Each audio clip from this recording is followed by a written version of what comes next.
Muy buenas tardes. Yo vengo de una familia donde hablamos de política todo el tiempo, pero uno de los canales de comunicación para hablar sobre cualquier tema de política nacional o internacional se ha convertido WhatsApp.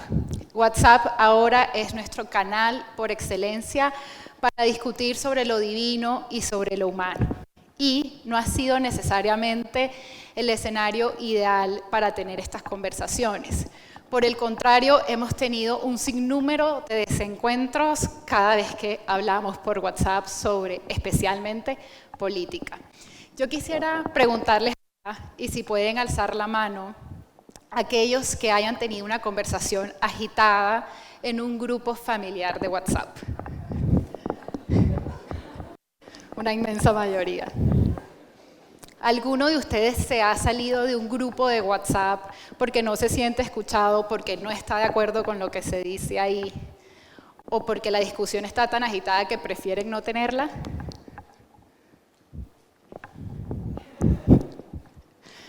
Bueno, realmente lo que está pasando en estas conversaciones que estamos teniendo por WhatsApp es el reflejo de lo que estamos viviendo como sociedad en Colombia. Una sociedad que está absolutamente dividida, absolutamente polarizada, incluso dentro de nuestros propios núcleos familiares y dentro de nuestros entornos más cercanos. Colombia es, según estudios recientes, el segundo país más polarizado del mundo. Algo que, por el contrario, no nos debe llenar de absoluto orgullo. ¿Por qué? Porque nos muestra como una sociedad dividida que no logra ponerse de acuerdo incluso sobre los temas más fundamentales o sobre los temas esenciales que tenemos como país. Adivinen cuál será el primero y el tercero. El primero es Argentina y el tercero es Estados Unidos. Y la pregunta que deberíamos hacernos cuando partimos de esta premisa de la polarización es si estamos teniendo las conversaciones que importan o si simplemente nos estamos enfocando en las noticias del día a día que nos causan muchísimo estrés, que nos causan confrontación con las personas que nos rodean y que en cualquiera de los casos no nos llevan ni siquiera a acuerdos o a nuevas ideas de cómo debería desarrollarse el país. Y sobre esto quiero traerles la experiencia de 3 países que han crecido muchísimo en las últimas décadas. Y cuando digo muchísimo es que tenían economías inferiores o similares a las de Colombia, a la colombiana, y que en este momento compiten con los grandes mercados internacionales. Estoy hablando de Taiwán, Singapur y Corea del Sur. Estos 3 países lograron en tiempo récord cambiar su realidad económica y social. Y cuando digo en tiempo récord, es que realmente fue un crecimiento, si se quiere, exorbitantemente rápido, porque lo lograron en cuestión de décadas, cosa que infortunadamente Colombia todavía no ha logrado. Y se puede decir que estos países lo lograron gracias a que tomaron decisiones económicas estratégicas como invertir en tecnología, investigación y en desarrollo. O podría decirse que también lo lograron gracias a que lograron un fortalecimiento institucional que hiciera que todo lo que sucediera en sus estados se respetara y hubiera lo que se conoce, sin ser muy técnica, en el Estado de Derecho. Pero hay una cosa que tienen en común estos 3 países y es que tuvieron consenso. ¿Consenso para qué? Consenso para lograr las principales transformaciones sociales y económicas que necesitaban sus países. Precisamente esta mañana tenía una discusión sobre si el consenso era necesariamente un sistema democrático abierto. No, muchos de estos estados no empezaron este crecimiento económico en el marco de democracias, pero sí hubo consenso entre quienes tomaban las decisiones para seguir adelante y para crecer. Y posteriormente la sociedad apoyó esas iniciativas y eso hizo que las economías de sus países crecieran. Y en particular hay una experiencia que me parece interesante que es la de Corea del Sur. Corea del Sur, por supuesto, logró crear ese consenso en el marco de una competencia que tenía con Corea del Norte, por otro lado, y con Japón. Entonces la pregunta que tenemos es, ¿cómo podemos generar consenso en Colombia? ¿Y por qué generar ese consenso nos puede llevar a crecer y a desarrollarnos rápidamente como otros países? Pues la propuesta que les traigo el día de hoy es a través de las conversaciones productivas. Pero antes que eso, yo quisiera preguntarles, ¿cuándo fue la última vez que en Colombia hubo consenso sobre algo? Yo creo que la última vez que hubo consenso sobre algo es durante el COVID-19, en particular en la vacunación del COVID. No hemos tenido consenso sobre la paz, no hemos tenido consenso sobre la seguridad, sobre cuáles deben ser las medidas que debe seguir el país en esa materia. A pesar de que somos el país más desigual de América Latina y el Caribe, ojo a ese dato porque lo somos, no tenemos consenso tampoco sobre cómo salir de esa desigualdad. En general no tenemos consenso sobre la mayoría de cosas que afectan al país.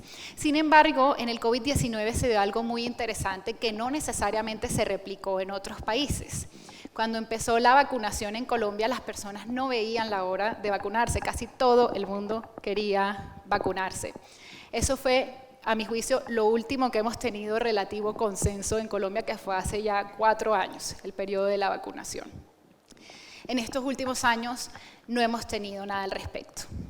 Y yo creo que esto también se debe a un tema que se ha vuelto, si se quiere, esencial en nuestras vidas. Y es que el refrán de que en la mesa no se habla de política ni de religión se ha convertido en una realidad absoluta. Ya no solamente no hablamos ni de política ni de religión, sino que no queremos hablar de nada que incomode a absolutamente nadie. De hecho, hay una cuestión que es muy importante y es que también como parte de la cultura de la cancelación hemos evitado tener conversaciones difíciles y este refrán se ha convertido en esa realidad, en una metáfora de lo que somos como sociedad. Y la respuesta está en tener conversaciones productivas, esas conversaciones que nos permitan no solamente abordar cuestiones del día a día, sino mirar como país a dónde queremos llegar, cuál debe ser nuestro modelo de desarrollo económico, cómo superar la pobreza en el país, cómo atacar la desigualdad, que son temas centrales y esenciales para todos los colombianos. Conversaciones productivas en torno a no solamente los temas nacionales, sino también los temas regionales, cómo el departamento del Quindío puede atacar ciertos problemas o cómo puede seguir creciendo como departamento, son temas que deberíamos hablar todos. Y hoy les traigo 5 puntos para crear esas conversaciones productivas, recordando que con ellas podemos crear consenso en el país. Estos 5 puntos que voy a compartir con ustedes el día de hoy, los he creado a partir de mi experiencia como analista política y columnista durante los últimos 13 años, donde he vivido o he visto de primera mano la polarización política del país, a veces intentando bajar un poco el tono con mis análisis y a veces, y seguramente también he hecho parte de quienes terminan polarizando el país con alguna que otra opinión. Pero también, basado en mi experiencia, quise sumar algunos puntos de un proyecto de Harvard que me pareció muy interesante y es cómo tener conversaciones difíciles. Y combinando esa idea de Harvard y un poco de mi experiencia, traigo hoy estos 5 puntos para lograr un consenso y conversaciones productivas en Colombia. Lo primero, hay que enfocarse cuando tengamos conversaciones en el qué y en el cómo, y no en el quién. Si ustedes se dan cuenta, la mayoría de las conversaciones, sobre todo cuando hablamos de política, no se centran en el qué y en el cómo, no se centran en la idea y en cómo se va a implementar, sino en quién la propone. Si la propone alguien de la opinión pública, muy relevante, si la propone una figura política muy relevante. ¿Y cuál es el problema cuando nos enfocamos en eso? Que cuando no hay afinidad con las personas que están proponiendo esta idea, automáticamente la descartamos. Yo los invito a que cuando estén adelantando conversaciones, ya no difíciles, sino productivas, nos enfoquemos en el cómo y en el qué, en las ideas. Y con seguridad nos vamos a dar cuenta que muchas de las ideas que habríamos descartado porque no nos gusta el personaje que la propone, tal vez nos termina gustando. Esta es una segunda idea que creo que es muy importante para las conversaciones productivas y es que hay que escuchar la historia completa. cuando estemos hablando con nuestro interlocutor, necesitamos saber de dónde viene esa persona, cuál es su historia, porque está de acuerdo o en desacuerdo con mi postura personal o con mi postura política.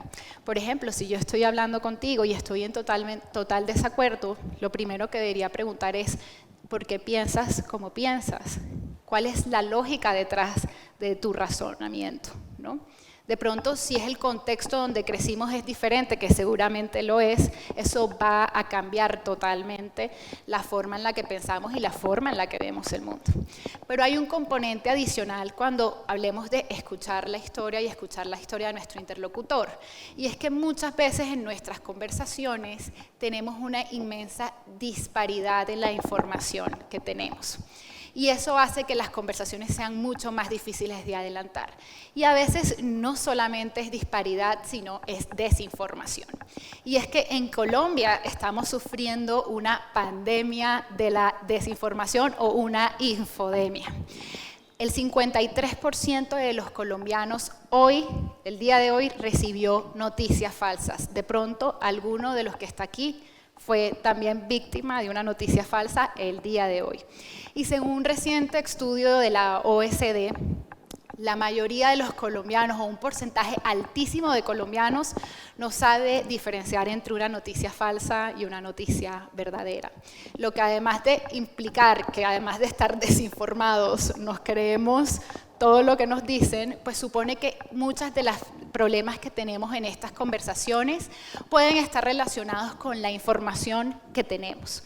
Entonces, es importante que cuando adelantemos conversaciones que queramos que sean productivas, le preguntemos a nuestro interlocutor o a nuestra interlocutora de dónde sacó la información que nos está compartiendo. Incluso si tenemos esa disparidad de información, es importante intercambiar información para que podamos avanzar en las conversaciones. Esta es esencial, y es que el tercer punto que quiero compartir con ustedes es que tenemos que evitar el uso de adjetivos y la invalidación de posturas cuando no estamos de acuerdo con alguien.